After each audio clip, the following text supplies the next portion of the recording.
William Sydney porter एक अमरीकी मुसन्निफ हैं जो कि अपने कलमी नाम ओ हेनरी से ज्यादा मशहूर हैं। उनकी मुख्तसर कहानियां, शॉर्ट स्टोरीज या जिन्हें आप उर्दू में अफसाना कह सकते हैं, ये अपनी फितरत पर गहरी निगाह, बजला संजी पर मबनी बयानिए और हैरान कुन अंजाम यानी अनएक्सपेक्टेड एंडिंग्स की वजह से जानी मानी जाती हैं और इसी वजह से सिनेमा और टेलीविजन में इनसे बहुत ज्यादा इंस्पिरेशन लेकर काम किया गया है। ये कहानी जो हम आपकी खिदमत में पेश करने जा रहे हैं, ये ओ हेनरी के एक मजमूए जो 1907 में शाया हुआ था, the trimmed lamp and other stories, उससे लिया गया है। इस कहानी का असली नाम है द लास्ट लीफ। क्योंकि हम आपके सामने तर्जुमा शुदा वर्जन पेश कर रहे हैं, इसलिए इसका नाम है आखिरी पत्ता। ये कहानी एक मुसव्विरा की है, एक नौजवान मुसव्विरा की है, जिसका ये ख्याल है कि वो क्योंकि बहुत बीमार है तो इस खिजा के मौसम के साथ ही उसकी जिंदगी का खात्मा हो जाएगा। कहानी में आगे क्या होता है, इसका अंजाम क्या होता है, ये देखने के लिए, ये जानने के लिए आइए हम कहानी सुनते हैं। आखिरी पत्ता।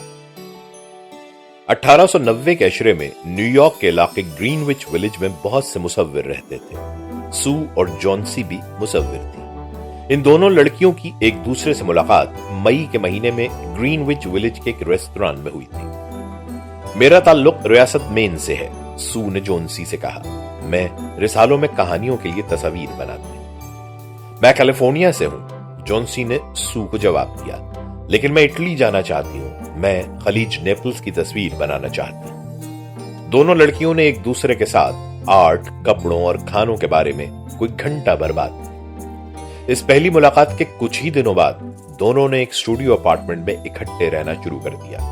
उनके कमरे ग्रीनविच विलेज के एक पुराने ईंटों के बने घर में सबसे ऊपर की मंजिल पर थे। दिसंबर के महीने में न्यूयॉर्क में बहुत सर्दी पड़ी। बर्फबारी हुई तो हर तरफ बर्फ ही बर्फ नजर आने लगी। शहर में कई लोग बीमार हो गए। इस बीमारी का नाम नमूनिया था। डॉक्टरों ने मरीजों को बचाने की बहुत कोशिश की, लेकिन उनमें से बहुत से मर गए। इसी महीने जॉन्सी को भी नमूनिया हो गया। वो बहुत बीमार हो गई और हर वक्त बिस्तर पर ही पड़ी रहती कि वो तो हिल भी ना सकती। एक डॉक्टर रोज उसे देखने के लिए आता, लेकिन जॉन्सी की हालत बेहतर नहीं हो रही। एक सुबह डॉक्टर ने जॉन्सी के कमरे के बाहर सू से खामोशी से कहा, मैं अब इसकी मजीद कोई मदद नहीं कर सकता। वो बहुत उदास है और अब मजीद जिंदा नहीं रहना चाहती। किसी को उसे फिर से खुश करना होगा कि उसमें जिंदगी की उमंग फिर से जागे। इसको किस बात में दिलचस्पी है? वो एक मुसव्विरा है, सू ने जवाब दिया। वो नेपल्स की खलीज को मुसव्विर करना चाहती है। पेंटिंग, डॉक्टर ने कहा। ये तो शायद उसके लिए कुछ कारामद ना हो। डॉक्टर तो ये कहकर चला गया। सू अपने कमरे में आई और कुछ देर के लिए खामोशी से रोती रही। फिर उसने अपना ड्राइंग बोर्ड और कुछ पेंसिलें उठाई और खुशी से गाती हुई जॉन्सी के कमरे में दाखिल हुई। जॉन्सी अपने कमरे में खामोशी से लेटी हुई थी। उसका चेहरा पतला और बीमारी से सफेद हो गया था। वो खिड़की की तरफ देख रही थी। जॉन्सी शायद सो रही है, सू ने सोचा। उसने गाना बंद कर दिया और कमरे के कोने में बैठ गई। फिर उसने एक रिसाले के लिए तस्वीर बनाना शुरू की। अचानक उसे एक हल्की सी आवाज सुनाई। वो जल्दी से बिस्तर के पास गई। जॉन्सी की आंखें खुली थीं। वो खिड़की के बाहर देख रही थी और आहिस्तगी से बोल रही थी। 12, जॉन्सी ने कहा। कुछ देर बाद उसने कहा 11। फिर वो बोली 10, फिर 9। फिर वो एक साथ बोली 8 और 7। वो उल्टी गिनती गिन रही थी। जॉन्सी की नजरें इस पर जमी हैं और वो उल्टी गिनती क्यों गिन रही है? सू ने खिड़की के बाहर देखना चाहा। खिड़की के बाहर उसे 7 वाले घर की ईंटों की दीवार नजर आई, जिस पर एक पुरानी बेल फैली हुई थी। उसकी शाखों पर बहुत कम पत्ते मौजूद थे। 6, जॉन्सी ने कहा। ये इतनी तेजी से गिर रहे हैं। 3 दिन पहले ये 100 के करीब थे। एक और गया, अब ये 5 रह गए हैं। 5, जॉन्सी तुम क्या कह रही हो? सू ने पूछा। मेहरबानी करो और मुझे बताओ।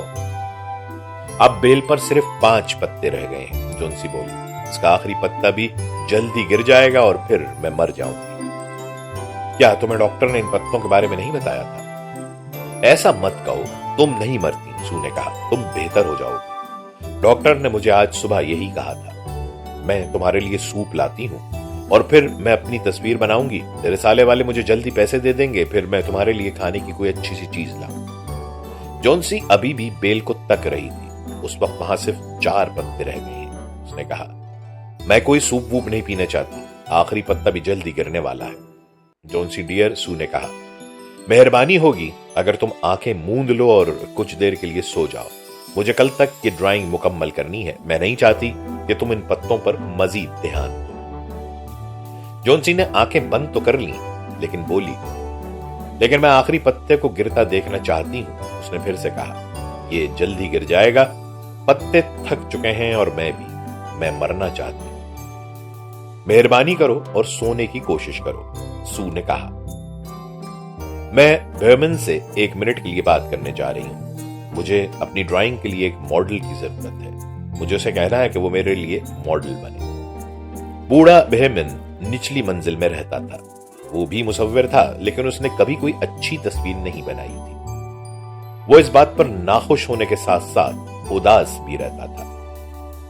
मैं एक दिन एक लाजवाब तस्वीर बनाऊंगा, बेयरमैन अक्सर कहा करता था। लेकिन वो कभी भी कोई लाजवाब तस्वीर नहीं बना पाया, हालांकि उसकी उम्र 60 से ज्यादा हो चुकी थी।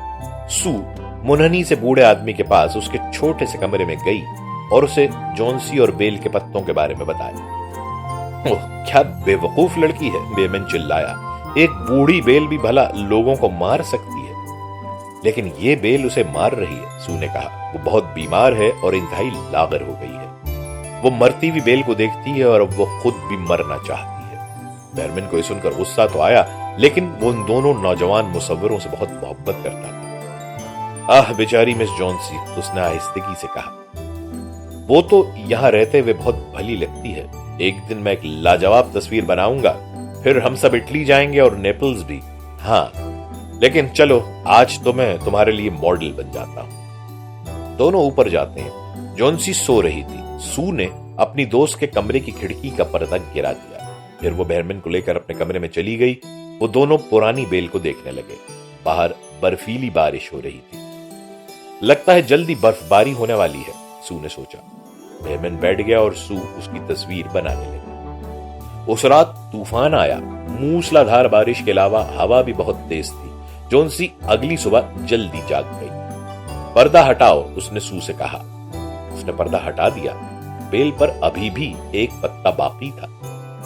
यह पत्ता जर्दी माइल गहरा सब्ज था और यह जमीन से कोई 20 फीट की ऊंचाई पर एक शाख से लटक रहा था। यह आखिरी पत्ता रह गया है, जॉन्सी बोली, और ये आज गिर जाएगा और साथ ही मैं भी मर जाऊंगी। सू ने अपना मुंह जॉन्सी के करीब किया और आहिस्तगी से कहा, ऐसा नहीं कहते जॉन्सी, मैं नहीं चाहती कि तुम मरो। जॉन्सी आगे से कुछ ना बोली। पत्ता सारा दिन बेल की शाख पर लटका रहा। उस रात फिर बारिश हुई और तेज हवा भी चली। सुबह जॉन्सी फिर से जल्द उठ गई। पर्दा हटाओ, वो बोली। पत्ता अभी भी बेल पर मौजूद था। जॉन्सी बिस्तर में लेटी देर तक उसे देखती रही। फिर उसने सू को बुलाया। मैं भी कितनी पागल लड़की हूं, सू, वो बोली। मैं मरना चाहती थी जबकि आखिरी पत्ता बेल पर मौजूद रहना चाहता है। इसने मुझे जिंदगी का सबक दिया है। मेहरबानी करो और अब मुझे एक प्याला सूप का ला दो। 1 घंटे बाद जॉन्सी फिर से बोली। सू मेरी प्यारी, वो बोली, मैं एक दिन जरूर खलीज नेपल्स की तस्वीर बनाऊं। दोपहर में डॉक्टर लड़कियों से मिलने आया। उसने जॉन्सी का तफसील से मुआयना किया और फिर सू के दुबले पतले हाथ को पकड़कर कहने लगा, अपनी दोस्त की ठीक तरह से देखभाल करो। ये अब जल्द ठीक हो जाएगी। अब मुझे निचली मंजिल पर जाना है। मैंने मिस्टर बेयरमैन को भी देखना है। उन्हें भी नमूनिया हो गया है। उन्हें तो मुझे अस्पताल भेजना होगा। अगले दिन डॉक्टर ने सू से फिर बात की। तुम्हारी दोस्त अब बहुत जल्द ठीक हो जाएगी। फिर उसने उसे कुछ और खबर भी दी। उस दोपहर सू जॉन्सी के कमरे में गई और उसके कंधे पर अपना हाथ रखते हुए बोली, मिस्टर बेयरमैन आज सुबह अस्पताल में इंतकाल कर गए। 2 रोज कबल उनके हमसायों ने उन्हें अपने कमरे में बहुत बीमार पाया था। उनके जूते और कपड़े भीगे हुए थे। उन्होंने डॉक्टर को बुला लिया। बाद में एक हमसाये को सहन में एक सीढ़ी पड़ी नजर आई। उसके साथ एक लैंप भी था। कुछ ब्रश और सब्ज और जर्द रंग भी थे। जॉन्सी, खिड़की से बाहर देखो। अब उसकी आवाज मध्यम थी। बेल पर लटके आखिरी पत्ते को देखो, ये अभी भी वही है। इसे देखकर तुम्हें हैरानी नहीं हुई कि ये हवा में लहरा भी नहीं रहा। ये बेयरमैन की लाजवाब तख्लीक है जो उसने उस तूफानी रात में मुसव्विर की थी।